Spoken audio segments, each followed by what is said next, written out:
Next up is Defensio Seunda. I will now mention who and whence I am. I was born at London of an honest family. My father was distinguished by the undeviating integrity of his life.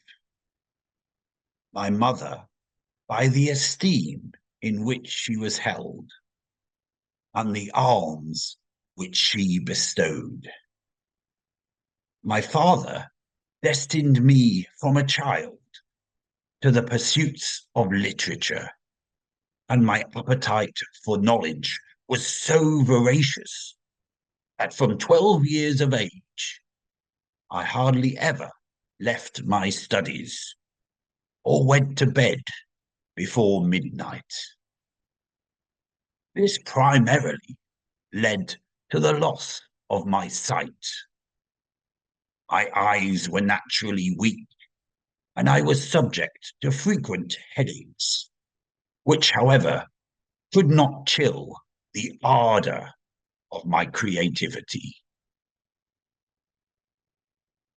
of my curiosity, or retard the progress of my improvement. My father had me daily instructed in the grammar school and by other masters at home. He then, after I had acquired proficiency in various languages, orbitum ad regium, and had made a considerable progress in philosophy, sent me to the University of Cambridge. Here I passed 7 years in the usual course of instruction and study, with the approbation of the good, without any stain upon my character. And I took the degree of Master of Arts.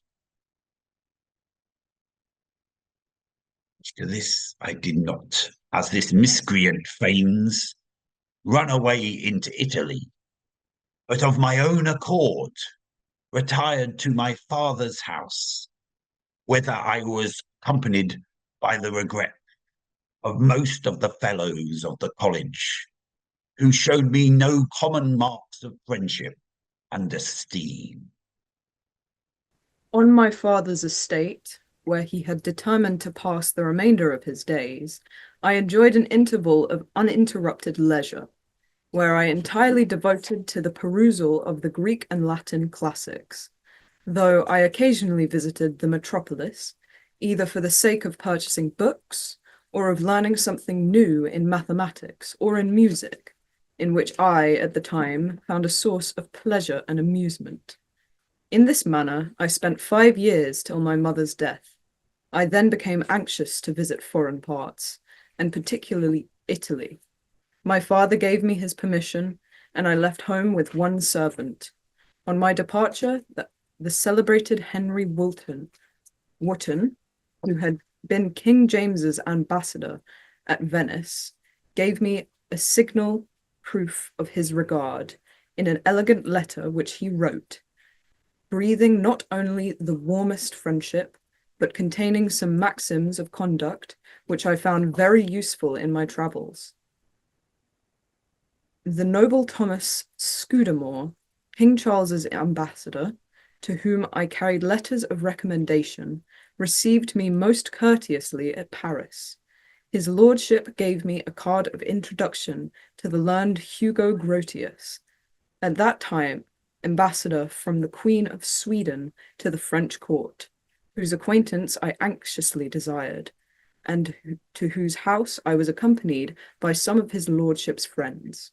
A few days after, when I set out for Italy, he gave me letters to the English merchants on my route, that they might show me any civilities in their power.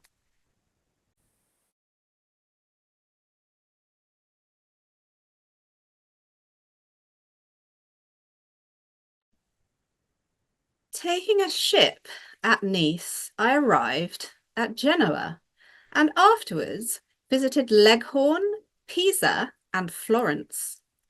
In the latter city, which I have always more particularly esteemed for the elegance of its dialect, its genius, and its taste, I stopped about 2 months, when I contracted an intimacy with many persons of rank and learning, and was a constant attendant at their literary parties, a practice which prevails there, and tends so much to the diffusion of knowledge and the preservation of friendship.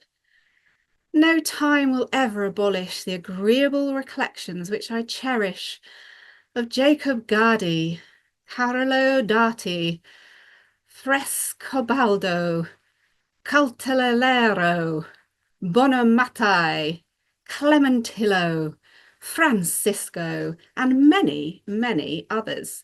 From Florence, I went to Siena, thence to Rome, where, after I had spent about 2 months in viewing the antiquities of that renowned city, where I experienced the most friendly alterations from Lucas Holstein and other learned and ingenious men, I continued my route to Naples. There I was introduced to a certain recluse with whom I had travelled from Rome, to John Baptista Manzo, Marquis of Via, a nobleman of distinguished rank and authority, to whom Torquato Tasso, the illustrious poet, inscribed his book of friendship. During my stay, he gave me singular proofs of his regard. He himself conducted me around the city and to the palace of Viceroy, and more than once paid me a visit to my lodgings. On my departure, he gravely apologised for not having shown me more civility, which he said he had been restrained from doing because I had spoken with so little reserve on matters of religion. When I was preparing to pass over into Sicily and Greece, the melancholy intelligence which I received of the civil commotions in England made me alter my purpose, for I thought it base to be travelling for amusement abroad while my fellow citizens were fighting for liberty at home. While I was on my way back to Rome, some merchants informed me that the English Jesuits had formed a plot against me if I returned to Rome, because I had spoken too freely on religion. For it was a rule which I laid down to myself in those places, never to be the first to begin any conversation on religion. But if any questions were put to me concerning my faith, to declare it without any reserve or fear. I nevertheless returned to Rome. I took no steps to conceal either my person or my character, and for about the space of 2 months, I again openly defended, as I had done before, the Reformed religion in the very metropolis of Popery. By the favour of God, I got safe back to Florence, where I was received with as much affection as if I had returned to my native country. There I was stopped as many months as I had done before, except that I made an excursion for a few days to Lucca, and crossing the Apennines, passed through Bologna and Ferrara to Venice. After I had spent a month in surveying the curiosities of the city, I had put on board the ship the books which I had collected in Italy. I proceeded through Verona and Milan and along the Lemon Lake to Geneva. The mention of this city brings to my recollection the slandering Moor, and makes me again call the deity to witness that in all those places in which vice meets with so little discouragement and is practiced with so little shame, I never once deviated from the path of integrity and virtue, and perpetually reflected that, though my conduct might escape the notice of men, it could not elude the inspection of God. At Geneva, they held daily conferences with John Diodati, the learned professor of theology. Then, pursuing my former route through France, I returned to my native country. After an absence of 1 year and about 3 months, at a time when Charles, having broken the peace, was renewing what is called the Episcopal War with the Scots, in which the Royalists being routed in the first encounter, and the English being universally and justly disaffected, the necessity of his affairs at last obliged him to convene a parliament. As soon as I was able, I hired a spacious house in the city for myself and my books, where I again with rapture renewed my literary pursuits, and where I calmly awaited the issue of the contest, which I trusted to the wise conduct of Providence and to the courage of the people. The vigour of the Parliament had begun to humble the pride of the bishops. As long as liberty of speech was no longer subject to control, all mouths began to be opened against the bishops. Some complained of the vices of the individuals, others of those of the order. They said that it was unjust that they alone should differ from the model of other reformed churches, that the government of the church should be according to the pattern of other churches, and particularly the word of God. This awakened all my attention and zeal. I saw that a way was opening for the establishment of real liberty, that the foundation was laying for the deliverance of man from the yoke of slavery and superstition, that the principles of religion, which were the first objects of our care, would exert a salutary influence on the manners and constitution of the Republic. And as I had from my youth studied the distinctions between religious and civil rights, I perceived that if I ever wished to be of use, I ought at least not to be wanting to my country, to the church, and to so many fellow Christians in a crisis of so much danger. I therefore determined to relinquish the other pursuits in which I was engaged, and to transfer the whole force of my talents and my industry to this one important object. I accordingly wrote 2 books to a friend concerning the reformation of the Church of England.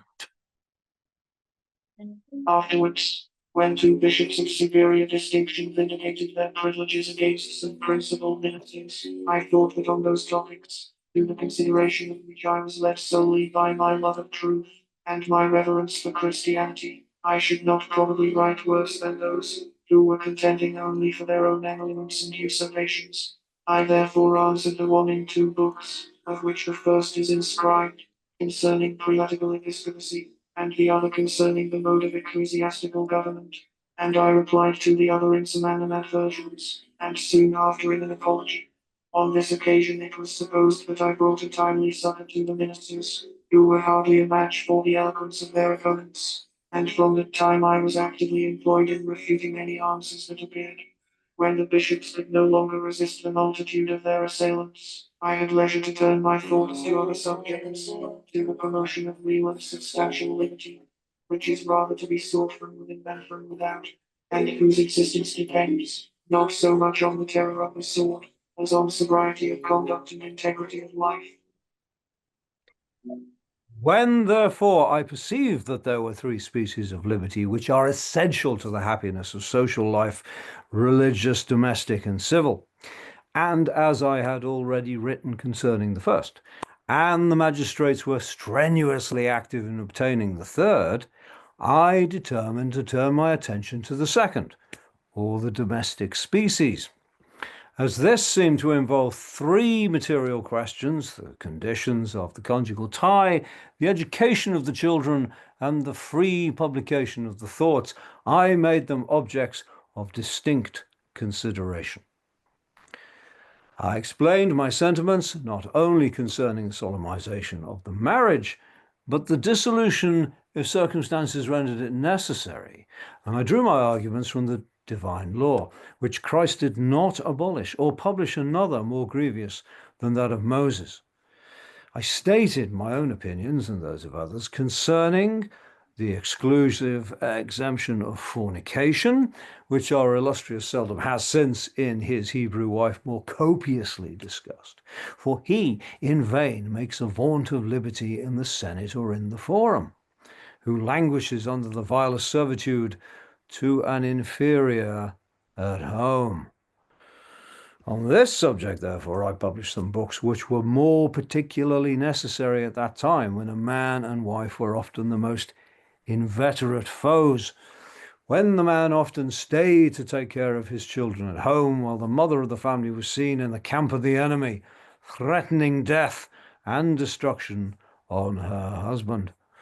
I then discussed the principles of education in a summary manner, but sufficiently copious for those who attend seriously to the subject, than which nothing can be more necessary to principle the minds of men in virtue, the only genuine source of political and individual liberty, the only true safeguards of states, the bulwark of their prosperity and renown.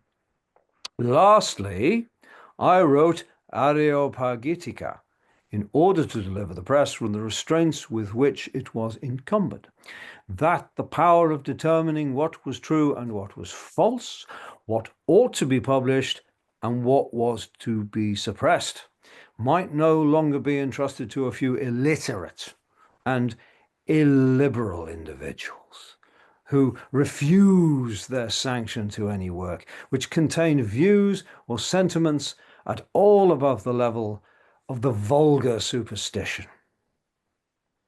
On the last species of civil liberty, I said nothing, because I saw that sufficient attention was paid to it by the magistrates. Nor did I write anything on the prerogative of the crown, till the king, voted an enemy by the parliament and vanquished in the field, was summoned before the tribunal which condemned him to lose his head. But when at length some Presbyterian ministers, who had formerly been the most bitter enemies to Charles, became jealous of the growth of the independents and of their ascendancy in the parliament, most tumultuously clamoured against the sentence, and did all in their power to prevent the execution. Though they were not angry so much on account of the act itself, as because it was not the act of their party. And when they dared to affirm that the doctrine of the Protestants and of all the Reformed churches was abhorrent to such an atrocious proceeding against kings, I thought that it became me to oppose such a glaring falsehood, and accordingly, without any immediate or personal application to Charles, I showed in an abstract considering of the question what might lawfully be done against tyrants, and in support of what I advanced, produced the opinions of the most celebrated divines, while I vehemently inveighed against their egregious ignorance or effrontery of men who profess better things and from whom better things might have been expected. That book did not make its appearance till after the death of Charles, and was written rather to reconcile the minds of the people to the event than to discuss the legitimacy of that particular sentence which concerned the magistrates and which was already executed. Such were the fruits of my private studies, which I gratuitously presented to the church and to the state, and for which I was recompensed by nothing but impunity. Though the actions themselves procured me peace of conscience and the approbation of the good, while I exercised that freedom of discussion which I loved. Others, without labour or desert, got possession of honours or emoluments, but no one ever knew me, either soliciting anything myself or through the medium of my friends. ever beheld me in a supplicating posture at the door of the Senate or the levees of the great. I usually kept myself secluded at home, where my own property, part of which had been withheld during the civil commotions, and part of which had been absorbed in the oppressive contribution which I had to sustain, afforded me a scanty subsistence. When I was released from these engagements, I had to sustain, afforded to me, these engagements, and thought that I was about to enjoy an interval of uninterrupted ease. I turned my thoughts to a continued history of my country, from the earliest times to the present period. I had already finished 4 books when, after the subversion of the monarchy and the establishment of the Republic, I was surprised by an invitation from the Council of the State, who desired my service in the Office of Foreign Affairs. A book appeared soon after, which was ascribed to the king and contained the most invidious charges against the Parliament. I was ordered to answer it and opposed the iconoclast to his icon. I did not insult over fallen majesty as is pretended. I only preferred Queen Truth to King Charles. The charge of insult, which I saw that the malevolent would urge, I was at some pains to remove in the beginning of the work, and as often as possible in other places. Salmasius then appeared, to whom they were not, as Moore says, long in looking about for an opponent, but immediately appointed me, who happened at the time to be present in the council. I have thus, sir, given some account of myself, in order to stop your mouth, and to remove any prejudices which your falsehoods and misrepresentations might cause even good men to entertain against me. I tell thee then, thou mass of corruption, to hold thy peace, for the more you malign, the more you will compel me to confute, which will only serve to render your iniquity more glaring and my integrity more manifest. Thank you, ladies and gentlemen, to our multitude of Miltons here this evening. We have been reading from our biography in the second Defence of the People of England. As we have a few moments, I wondered if any of our Miltons here would like to read any other sections from this work of ours.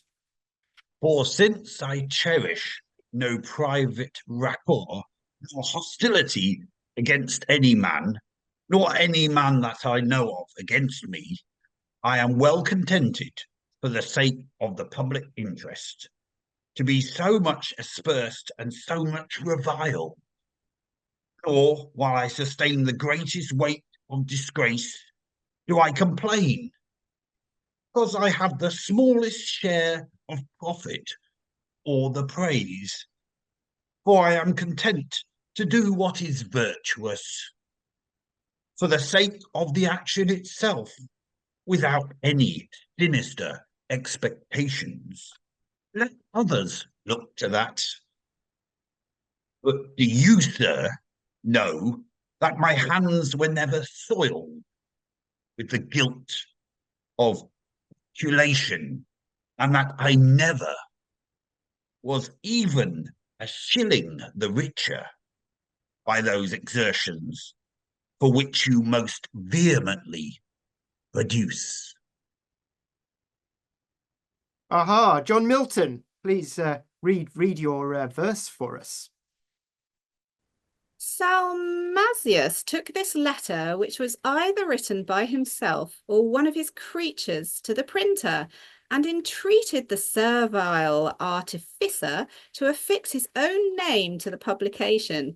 You will discover the indisputable marks of a mind truly grovelling and contemptible, basely wooing a panegyric on itself, and sedulously procuring, even from a fool, an unbounded prodigality of praise. An incomparable and immortal work, which it is fruitless to revile, and in which it must astonish even the regular practitioners of the law, how a Frenchman should so bring himself to understand and to explain the English history, the laws, statutes, records, etc. Indeed, how little he understood our laws and how much he spoke at random on the subject, we have produced abundant evidence to show. But he will soon, in another impression which he is preparing against the rebels, stop the mouths of revilers and chastise Milton according to his deserts. You, therefore, as that little avant courier of a fish, run before the Salmasian whale which threatens an attack upon our coast. We sharpen our harpoons to elicit any oil or gall which his impetuous vengeance may contain. In the meantime, we admire the more than Pythagorean tenderness of this prodigy of a man who, compassionating animals, and particularly fish, to whose flesh even Lent shows no indulgence, destined so many volumes to the decent appareling of myriads of poor sprats and herrings, and bequeathed by Wall a paper coat to each. Rejoice, ye herrings, and ye ocean fry, who in cold winter shiver in the sea. The knight Salmasius, pitying your hard lot, bounteous intends your nakedness to clothe, and lavish of his paper is preparing Shartecius jackets to invest you all. Jackets resplendent with his arms and fame, exultingly parade the fishy mart, and sing his praise with checkered livery, that well might serve to grace the lettered store. Thank you very much, John Milton. Very good reading, Mr. Milton. But I would like to say a good thank you. John Milton, how are you doing? I'm fine, thank you. I should like to read some more. Oh, do you have a short piece you could Just maybe a finish short our section piece. with? Yes, Yes. please. I certainly never supposed that I should have been obliged to enter into a competition for beauty with the Cyclops. But he immediately corrects himself and says, though not indeed huge, for there cannot be a more spare, shriveled, and bloodless form. Very topical, Mr. Milton. Thank you very much. And I would like to say a thank you to all our Miltons who have assembled specially this evening for the 350th commemoration of our passing. It's very good that we see all of us in such good health this evening. Praise be to God for bringing us together, Mr. Milton. Happy birthday to us, or happy death day. Happy Death Day. Happy Death Day. Happy Many thanks, Mr. Miltons. Thank you, Miltons. Thank you. Myself. My dear Miltons. And now we have Sonnet 15. Sonnet 15. Fairfax, whose name in arms through Europe rings, filling each mouth with envy or with praise, and all her jealous monarchs with amaze, and rumors loud that down to remotest kings thy firm unshaken virtue ever brings victory home, though new rebellions raise their hydra heads and the false north displays her broken league to aim their serpent wings. Oh, yet a nobler task awaits thy hand, for what can wars but endless wars still breed, till truth and right from violence be freed, and public faith cleared from the shameful brand of public fraud. In vain doth valor bleed, while avarice and rapine share the land. And now we have Sonnet 16. Cromwell, our chief of men, who through a cloud, not of war only, but distractions rude, guided by faith and matchless fortitude, to peace and truth thy glorious way hast ploughed, and on the neck of crowned fortunes proud, hast reared God's trophies and his works pursued. while Darwen stream with blood of Scots imbrued and Dunbar filled resounds thy praises loud, and Worcester's laureate wreath. Yet much remains to conquer still. Peace hath her victories, no less renowned than war. New foes arise, threatening to bind our souls with secular chains. Help us to save free conscience from the paw of hireling wolves, whose gospel is thy maw. Next we have Sonnet 17. Vain, young in years, but in sage counsel old. Then whom a better senator near held, the helm of Rome, when gowns not armed repelled, the fierce Epieriot and the African bold, whether to settle peace or to unfold the drift of hollow states hard to be spelled, then to advise how war may best upheld, moved by her two main nerves, iron and gold. In all her equipage, besides to know both spiritual power and civil, what each means, what severs each thou hast learned, which few have done. The bounds of the sword to thee we owe. Therefore on thy firm hand religion leans, in peace and reckons thee, her eldest son. And here's Sonnet 18.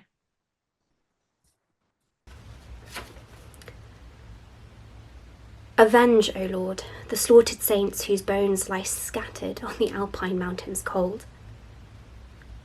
Even them who kept thy truth so pure of old, when all our fathers worshipped stocks and stones.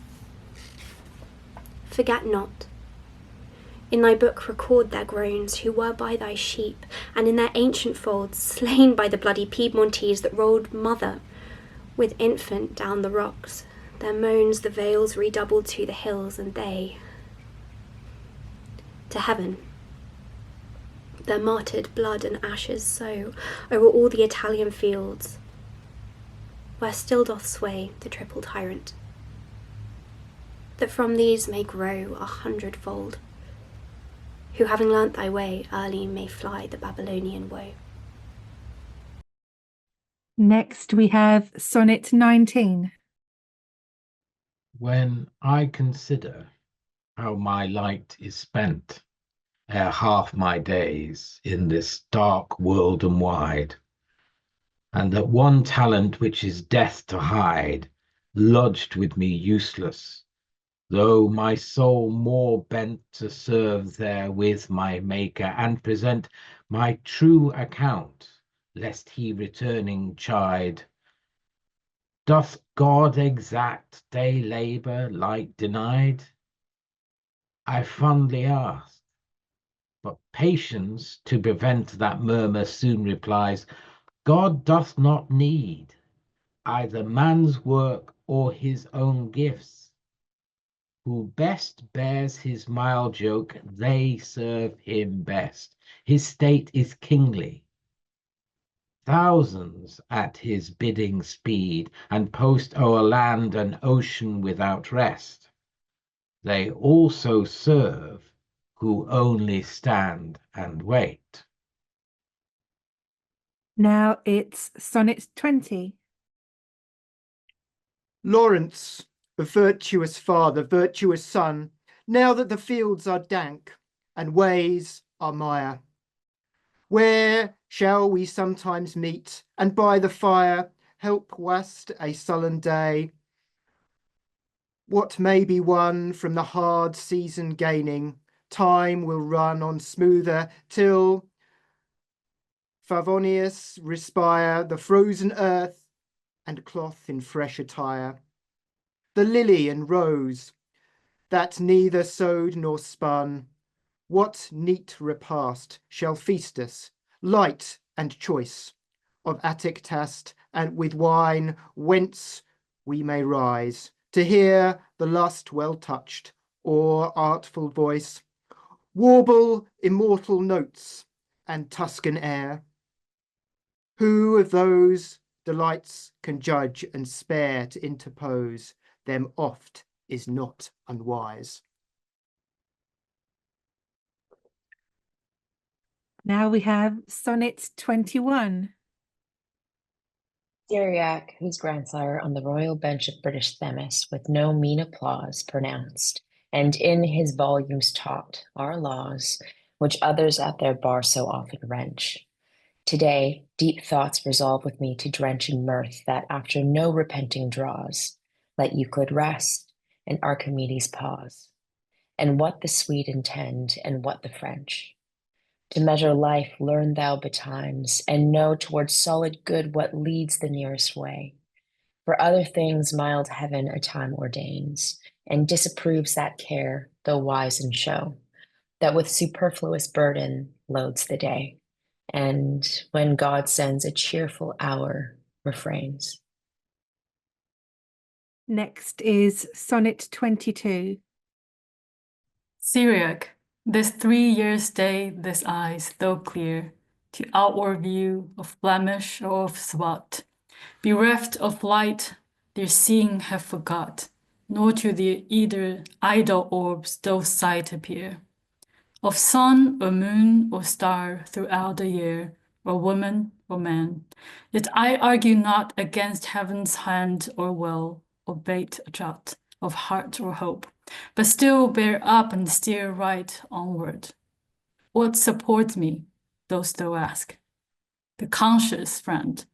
You have lost and overplayed in liberty's defense, my noble task, of which all Europe talks from side to side. This thought might lead me through the world's vain mask, content the blind, had I no better guide. Now we have Sonnet 23. Methought I saw my late espoused saint brought to me like Alcestis from the grave, whom Jove's great son to her glad husband gave, rescued from death by force through pale and faint. Mine is whom washed from spot of childbed taint, purification in the old law did save, and such as yet once more I trust to have full sight of her in heaven without restraint. Came vested, all in white, pure as her mind. Her face was veiled, yet to my fancied sight, love, sweetness, goodness in her person shines so clear, as in no face with more delight. But oh, as to embrace me she inclined, I waked, she fled, and day brought back my night.